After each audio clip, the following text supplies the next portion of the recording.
Bismillahirrahmanirrahim. Assalamualaikum warahmatullahi wabarakatuh. Izin perkenalkan, nama saya Aditya Bagus Ajiwo dari D3 Teknik Telekomunikasi 10A Angkatan 22. Dengan nama saya sendiri Aditya Bagus Ajiwo dengan NIM 2211201010.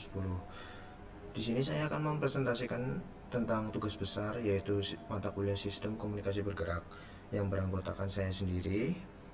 Dan untuk pada slide pertama, di sini saya akan memetakan peta Prokerto yang terdiri dari ada map Prokerto, downlink coverage, uplink coverage, downlink quality, dan uplink quality.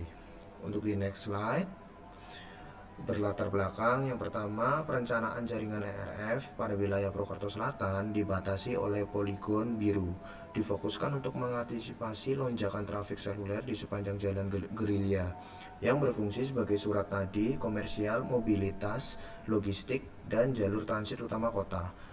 Tingginya aktivitas ekonomi serta keberadaan fasilitas publik penting di sekitar area tersebut memicu densitas perangkat yang sangat tinggi.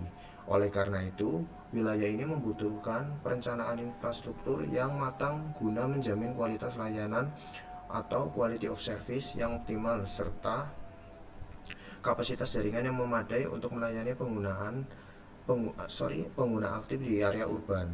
Sebagaimana solusinya, penempatan 5 site strategis set 0 hingga set 4 dirancang untuk membentuk pola jangkauan coverage dan kapasitas yang saling berkesinambungan. Penempatan ini memprioritaskan area Central Hub di persimpangan Teluk set 4, area pemukiman padat di bagian utara set 1, jalur logistik barat set 0, peluasan residensial Gunung Tugel set 3, hingga kawasan fasilitas kesehatan penting di gerbang timur Berkoh set 2. Melalui simulasi software Atol, seluruh parameter teknis diselaraskan agar mampu meminimalkan interferensi antara site sekaligus memaksimalkan throughput data di seluruh area perencanaan. Untuk result yang pertama, itu ada uplink quality. Dari berdasarkan hasil simulasi uplink quality 5GNR, parameter C atau carrier interface plus noise berada pada nilai rata-rata 9,46 dB. Hal ini mengindikasikan bahwa jalur komunikasi dari UE ke G-Node B memiliki kualitas yang handal untuk mendukung throughput uplink yang konsisten. Dengan standar deviasi sebesar 0,05,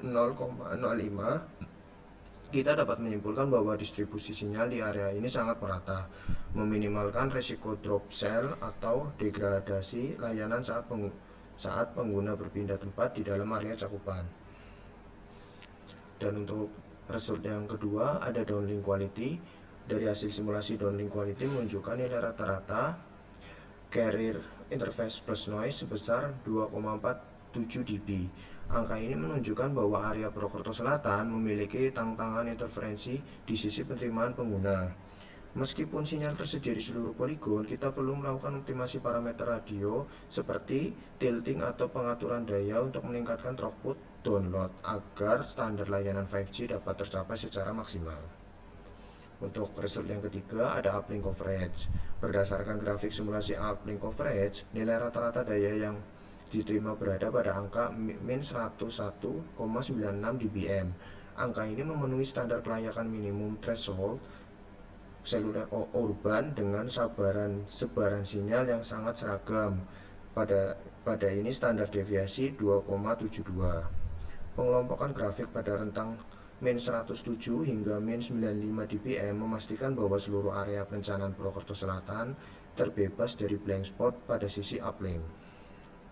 Untuk next slide, result downlink coverage. Berdasarkan hasil simulasi downlink coverage, tingkat kuat sinyal RSRP rata-rata di wilayah perencanaan berada di angka min 104,77 dBm dengan standar deviasi 2,72. Secara cakupan makro outdoor,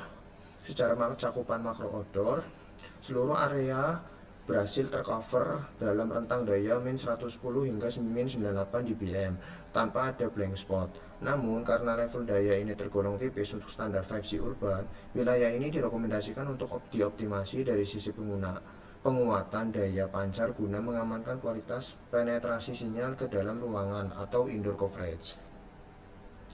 Pada next selanjutnya, downlink coverage. Pas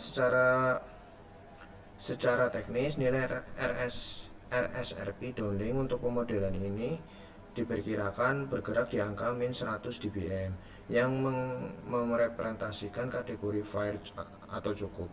Rendahnya nilai downlink quality 2,47 dB mengonfirmasi bahwa tantangan utama di Purwokerto Selatan bukanlah ketiadaan sinyal atau blank spot, melainkan tingginya interferensi antara sel atau overlapping coverage di koridor utama. Disclaimer untuk ini, result ini bertujuan untuk menganalisis RSRP, bukan downlink coverage.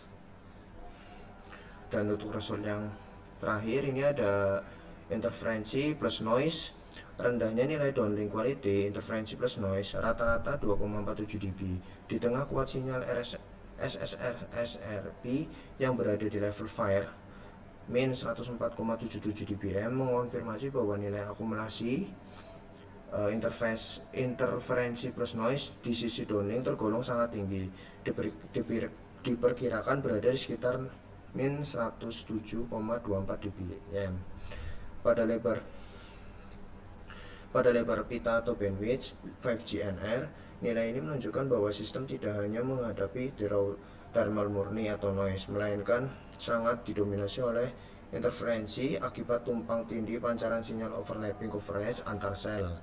Jarak antar site yang rapat di sepanjang koridor jalan gerilya seperti irisan cakupan antara site 0, site 4, dan site 2 menyebabkan perangkat pengguna menerima sinyal kuat dari beberapa tower sekaligus secara bersamaan, sehingga sinyal dari sel tetangga bertindak sebagai destruktor atau interferensi yang menurunkan performa throughput unduhan pelanggan. Untuk kesimpulannya, perencanaan jaringan nirkabel Purwokerto Selatan secara keseluruhan sukses memetakan cakupan coverage di luar ruangan yang terintegrasi 100% tanpa adanya blank spot total. Karakteristik jalur utama, jalannya gerilya yang padat dilayani dengan baik melalui koordinasi handoff teknis kelima site. Kendati demikian, fenomena link imbalance berupa kontras kualitas jangkauan antara sisi uplink yang bersinar 9,46 dB dan downlink yang rawan 2,47 dB menggarisbawahi bahwa penanganan kapasitas 5G NR masa depan harus menitik beratkan pada peredaman intervensi kokanal melalui optimasi parameter kemiringan fisik antena down tilting serta tata kelola manajemen daya pancar. Sekian presentasi dari saya, dari Aditya Bagus Ajiwo sendiri. Izin pamit undur diri. Sebelumnya saya ingin mengucapkan banyak-banyak terima kasih kepada selaku dosen mata kuliah Sistem Komunikasi Bergerak dengan Pak Alvin. Semoga beliau diberikan kesehatan selalu, kelancaran rezeki selalu, amin amin. Assalamualaikum warahmatullahi wabarakatuh.